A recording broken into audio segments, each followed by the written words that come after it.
My neighbor called HOA on me. Their face when I did this was priceless.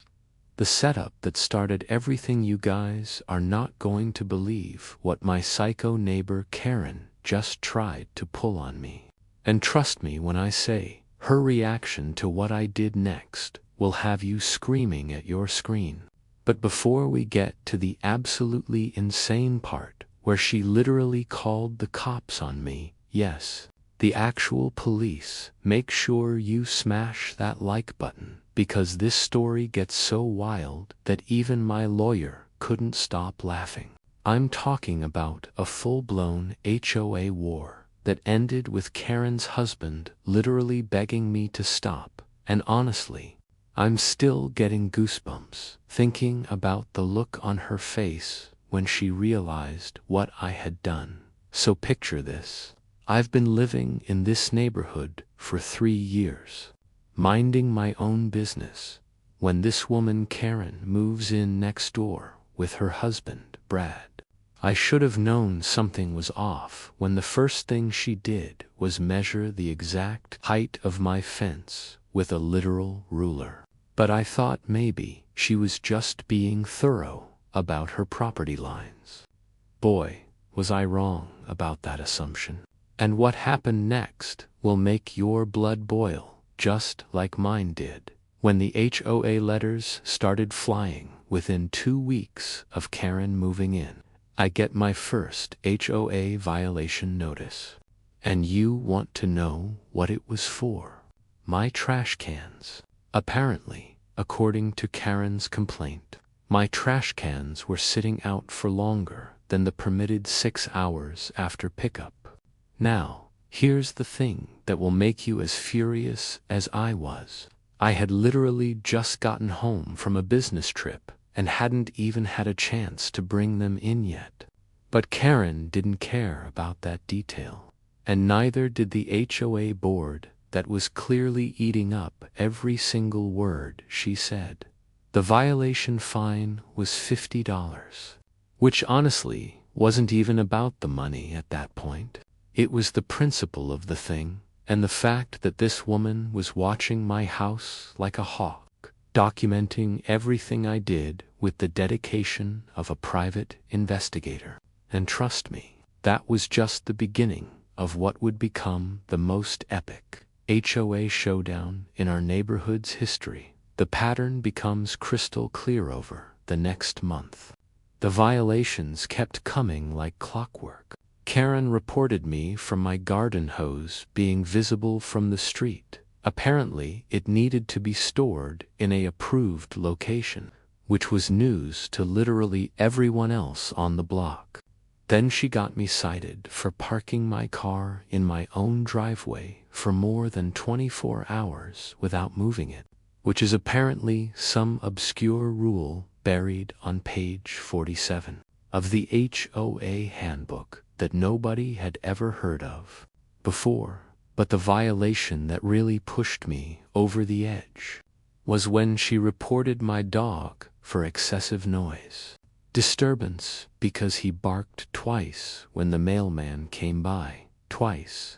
My golden retriever, who is literally the sweetest, quietest dog in the entire world, got me $100 fine because Karen claimed he was disrupting her peaceful enjoyment of her property. And here's where it gets absolutely ridiculous. Her own dog barks at everything that moves, including leaves blowing in the wind. But somehow that wasn't mentioned in any HOA reports. The investigation that changed everything at this point. I knew I needed to do some serious research because something about this whole situation felt completely wrong. So I did what any rational person would do. I started investigating Karen and her relationship with the HOA board. And what I discovered will blow your mind, just like it did mine when I first uncovered the truth. Turns out, Karen's husband Brad wasn't just some random resident in our neighborhood. This guy was actually the nephew of Margaret, who happens to be the HOA president and has been running this neighborhood like her personal kingdom for the past 8 years. But wait, it gets even better. Karen herself had applied to be on the HOA board 3 times and gotten rejected every single time by the previous residents. So she was basically using her husband's family connection to get revenge on everyone who had voted against her. The master plan takes shape once I realized what was really going on. I knew I had to be strategic about my response. You can't just go nuclear on someone without having all your ducks in a row, especially when they have inside connections with the people making the rules. So I started documenting everything, and I mean everything, that Karen was doing that violated HOA rules. First, I discovered that her precious flower garden was actually extending 2 inches into the common area, which is a direct violation of Section 12.4 of the HOA covenant. Then I noticed that she had installed a new mailbox without getting the required approval from the Architectural Review Committee, which carries a minimum fine of $200. But the golden ticket was when I realized that her newly painted front door was not one of the approved colors listed in the community guidelines. The moment of truth arrives. Armed with all this evidence, I decided it was time to give Karen a taste of her own medicine. But instead of just filing complaints like she had been doing to me, I did something that was absolutely genius and completely within the rules. I submitted a formal request to the HOA board for a complete audit of all properties in our section, citing concerns about consistent enforcement of community standards. Now, here's where the story gets absolutely incredible. The HOA board couldn't deny my request without looking completely biased, especially since Karen had been filing so many complaints about rule violations. They had to approve the audit or risk looking like they were playing favorites, which would open them up to all kinds of legal issues that they definitely didn't want to deal with when everything falls apart for Karen. The day the HOA inspector came through our section was absolutely priceless. I'm talking about the most satisfying moment I've had in years. And I wish I had gotten it on video, because Karen's face when she realized what was happening was worth more than any reality TV show you've ever seen. The inspector found not just the violations I had documented, but several more that I hadn't even noticed.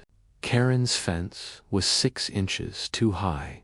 Her driveway had unauthorized decorative stones. And get this, her house number wasn't the approved font style. The total fines came to over $800, which was more than double what she had cost me with all her petty complaints. But the absolute best part was watching Karen try to argue with the inspector, claiming that everyone else does it and these rules are ridiculous, which was exactly the same attitude she had shown zero tolerance for when she was reporting me for every minor infraction she could find. Sweet taste of justice. Within a week of the inspection, Karen and Brad were knocking on my door with the most pathetic expressions you've ever seen.